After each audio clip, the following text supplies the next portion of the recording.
95% of people, when they are first confronted with an affair, will deny it. They will lie and say you're crazy. They will gaslight you. It's not happening. What are you talking about? And as a result of that, they may then accuse you of cheating. What are you talking about? Maybe you're the one who's cheating. What are you saying? That's crazy. Are you cheating on me?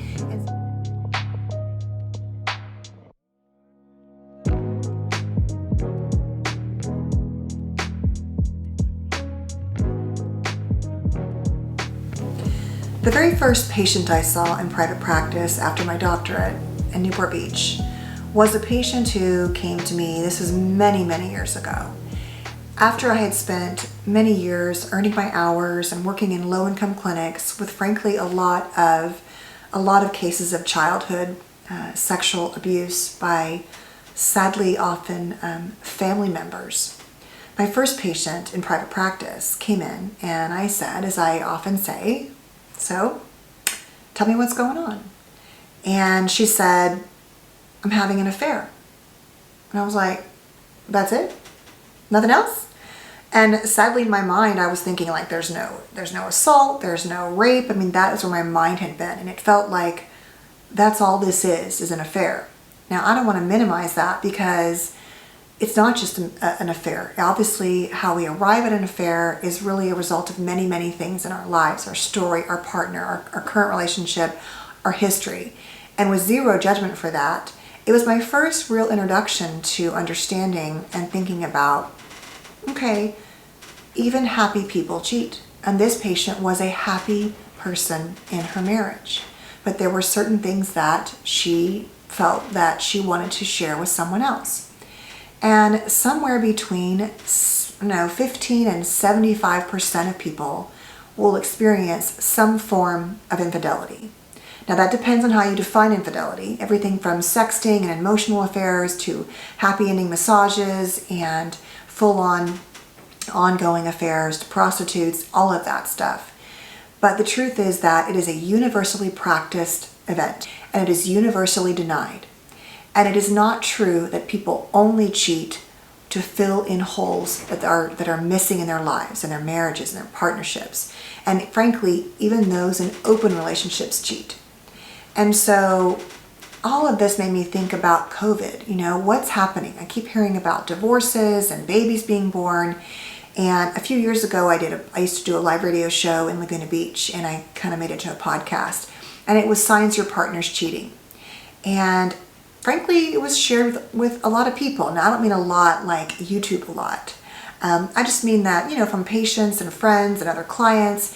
And unfortunately, several people said to me, yeah, actually, I shared it or it happened to me, and there were signs on there. So I wanted to update that. But I also want to do a series on relationships, starting with this series I'm starting, and add how COVID is playing a role in that. Now, the first part is just, do you even want to know about an affair? And then if you do want to know, how do you find out? And that's what this video is about. I'm going to touch a little bit on affairs in general, what the research says, and I highly recommend Esther Perel if you want to do more research around affairs or understanding, because it really is fascinating to understand that even happy people cheat. Even people, like I said, in open relationships cheat. And so why they do that is, I'm going to touch on just a tiny bit. The truth is that what is something that is so universally practiced all over the world?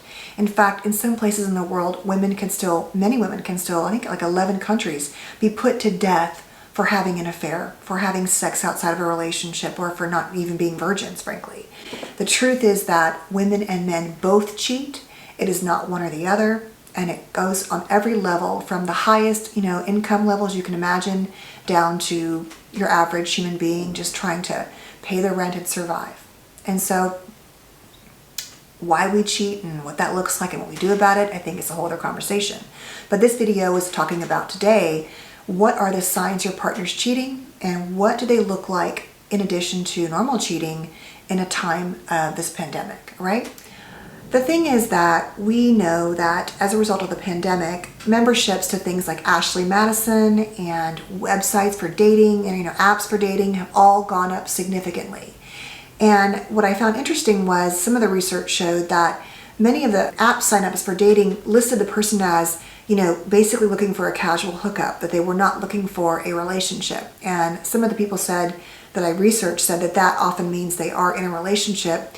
They're just looking for casual sex. I'm not sure if that's true or not, but that's what it says. And so the stats were saying that the website Ashley Madison, which caters to individuals looking for an affair, is reporting an average of 17,000 new signups per day. 17,000 new signups per day since the pandemic began, compared to 15,000 signups per day in 2019.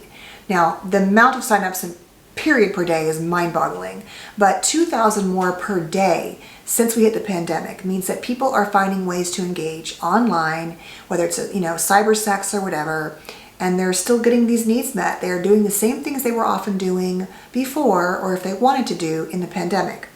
And in the most recent study, the site found that 30% of its female users are now exploring cyber sex with their affair partners. Previous polls had indicated that this shift to online affairs is up, as 80% of female members reported being in sexless marriages and look to Ashley Madison to help them find a physical, in-person affair as a healing point. These two data points tell us that the majority of women seeking an affair intended to fill a missing physical element in their life. Now, with self-isolation a major factor in our lives, virtual affairs are utilized to fill the gap.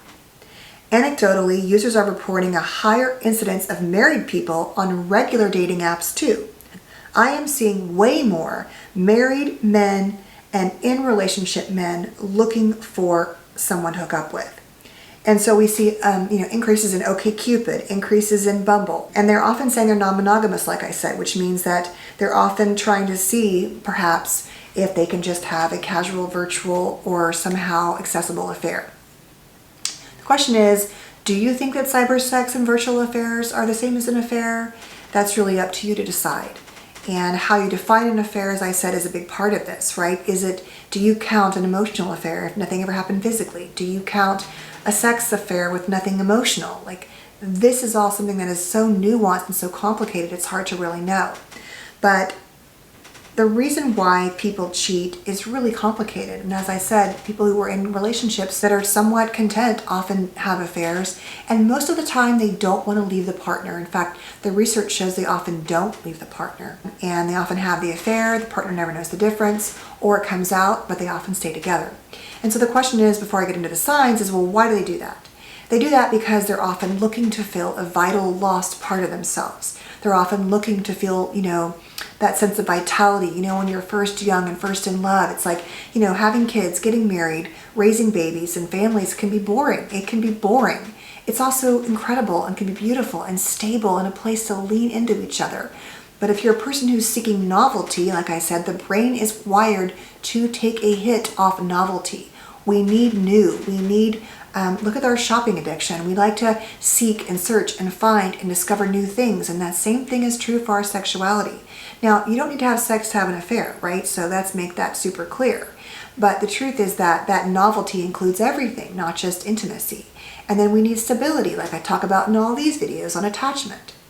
They're often looking to have a sense of freedom again, to capture lost parts of themselves, like I'm saying, to have a deeper emotional connection or a sexual connection that's often missing. Sarah Perel says that affairs are often a turning away from the other person. It's less about that than turning towards ourselves, to trying to discover another part of ourselves. And that desire is often more the core of an affair, or the need for an affair, or the energy of an affair, than the actual affair itself. The longing to be desired, the pleasure in desiring another, all of this often fuels the context for affairs. Now, Astaire says there are three main components to an affair that to be really qualified as an affair that need to happen. One is this idea, what she calls sexual alchemy. There's some sort of sexual energy going on. Something is occurring that is got this electricity of sexuality to it, even if it's the promise of a kiss, the promise of intimacy. So that's the first part. The second part is an emotional connection of some sort, whether it's to the person, to ourselves. There's some emotionality about what it means to connect with another person. The third part of this is a secrecy. There is something about it that is not known, not discussed. It is shrouded in secrecy in some regards, who have a sexual alchemy, secrecy, and emotional connection, even if it's to that part of yourself that you were longing to connect back to, that vitality or to youth, things like that. And so those are the three components. Now, to the juicy parts. How do partners cheat? First of all, let's talk about how they cheat in a cyber way, right? And so the first things I'm going to go through are things that are pretty obvious, but you'd be surprised. So passwords are changing. Access to devices are changing. You can't see the screen. They've moved locations in the house where when you walk in, you can't see the screen. They quickly click on the screen when you walk in their room.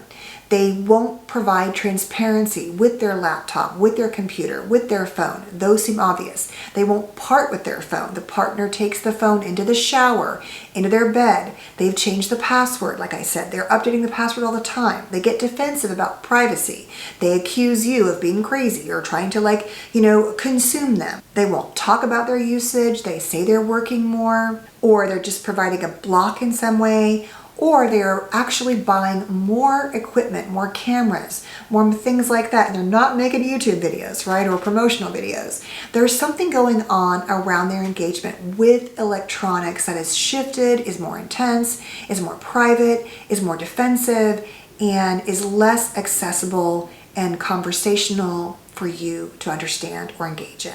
One more thing with that, they often can change their sleep patterns because now they're staying up later when you go to bed so that they can be online and do things. Now, of course, they're probably not telling you that. They're saying that they're working, they've moved their computer against a place where you can't see it, they're up late, but you might also notice a shift in sleep patterns because they're using that time to have more privacy away from you. Now, let's get into how else they can change. Now, this, COVID or not, they often tend to change their appearance. They often improve their appearance. They might start working out. This is a big one. They might start, exercising more, going to the gym, making more green smoothies. Now, of course, these things by themselves do not make an affair at all. But there's just this all of a sudden, excessive focus on how they present themselves to the world. They lose weight, they buy new lingerie, they buy new underwear, including men, they buy new boxer shorts, they buy new socks, they buy new, grooming tools, they buy new shampoos, new cologne or perfume. There's just this intensity around appearance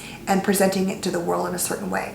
So maybe they're not sitting in front of their camera in sweatpants. Maybe they're going to the office, or they're getting, making themselves more attractive on Zoom. Maybe they met someone on Zoom in a business meeting call, and now they really care about showing up for their Zoom meetings, where in the first part of the pandemic they didn't give crap, but now they're all about showing up with their ring light and their hair done and things like that. Of course, things like haircuts, changing their makeup and things like that. The next one is their social media. You might find that they've changed how they post. They block access to social media that they used to provide. They decided that they're taking the kids off social media because they want to protect their privacy. Their whole vibe and their aesthetic has changed on social media. They might have secret accounts. They're posting things on Facebook that you're finding. And in fact, the research shows that 81% of attorneys discover social networking evidence worth presenting in court. 81% of attorneys, this is probably in high conflict divorces though, discover social networking evidence worth presenting in court. 66% of cases involving divorce employ Facebook as one of the principal evidence sources. A third of all legal action in divorce cases is precipitated by affairs conducted online. So you're going to see things around social media, around the way they engage. There might be coded messages, block messages. They used to have their just text messages pop up from their Instagram account. Now they don't. There's missed calls from a number. I've seen patients put fake numbers in, the dry cleaners is actually the person they're cheating with, or a recent, a work number, a work assistant, but it's not.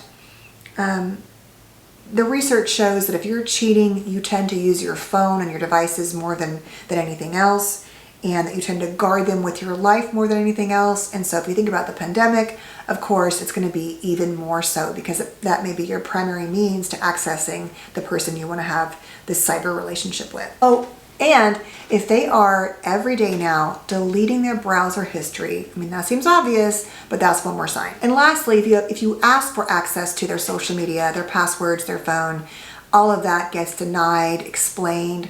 deleted, and all of that. So there's some way to manipulate that that's going on, and that becomes pretty obvious if you start looking for it. The next sign is that there are periods where your partner is unreachable, right? They leave without telling you where they're going. They often don't come back as quick as they said. That you can't find them. There's like, oh, the cell service dropped. Oh, it was windy outside.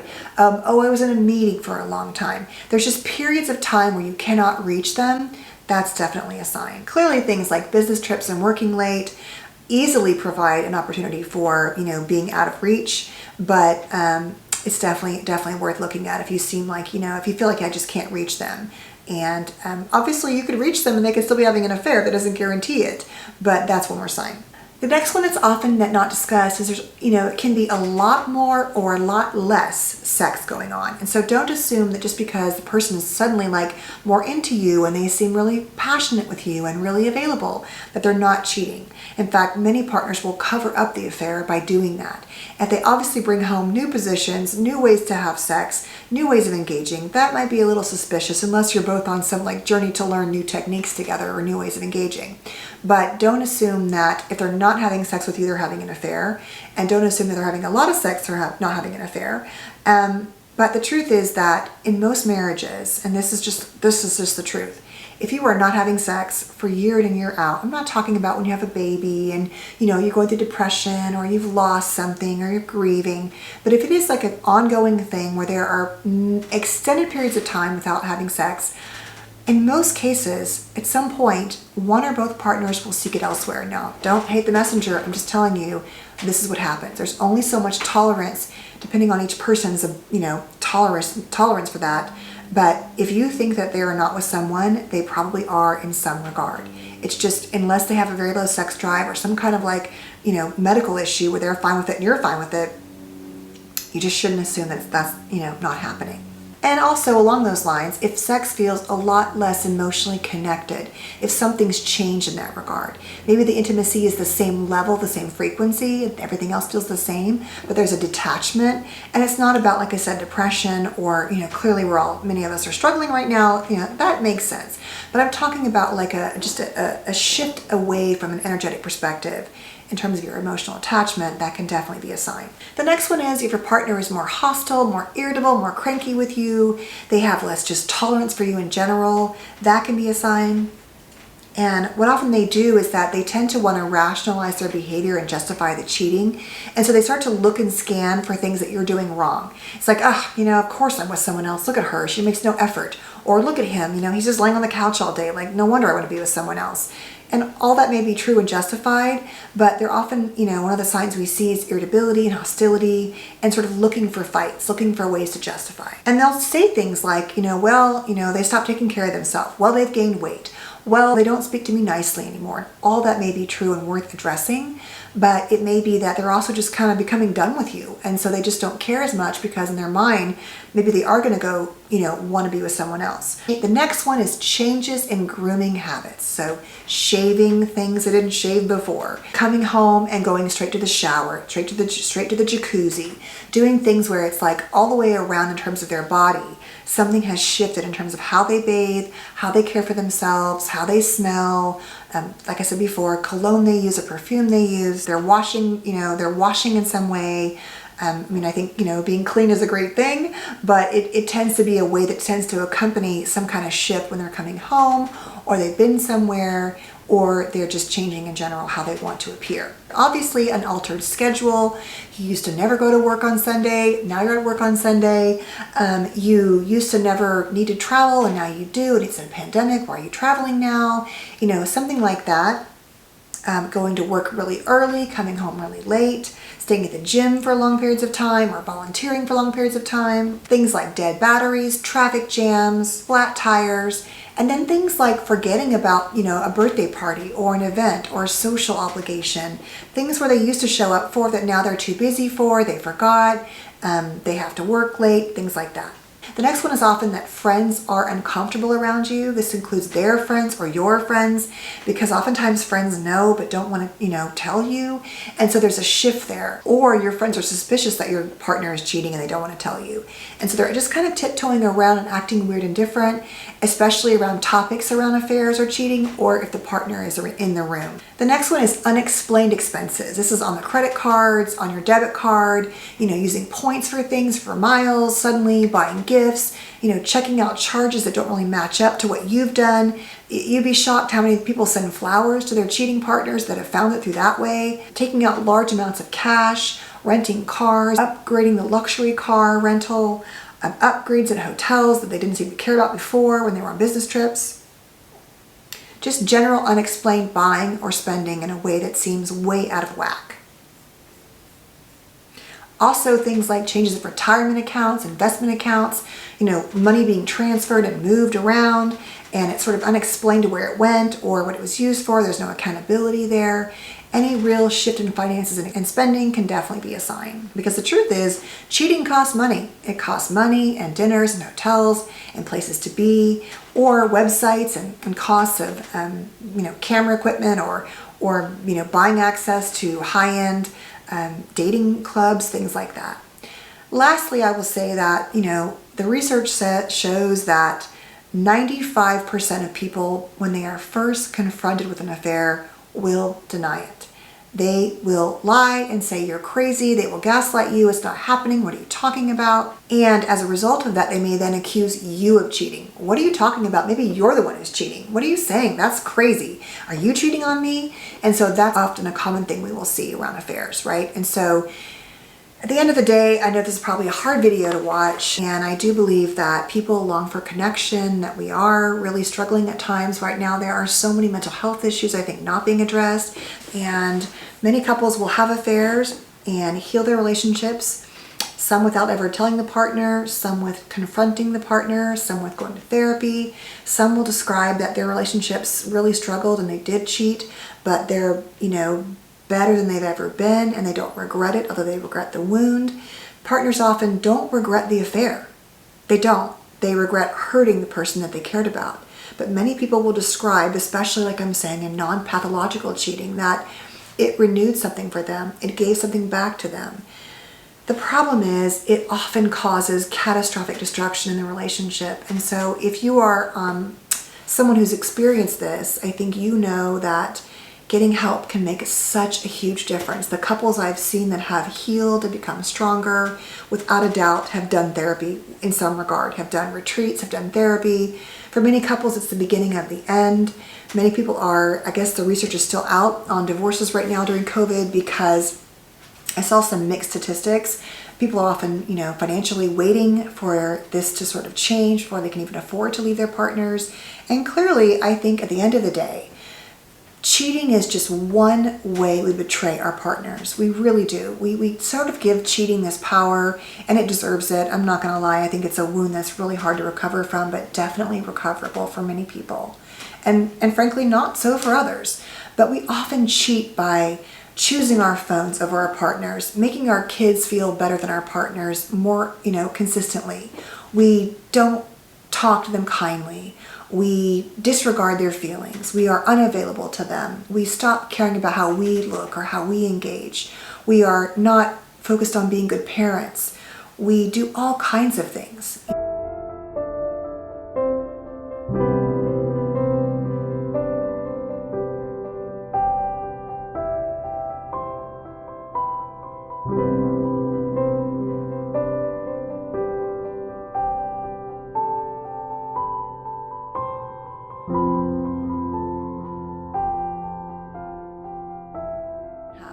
So thanks for watching, and I'll see you next time. Bye guys.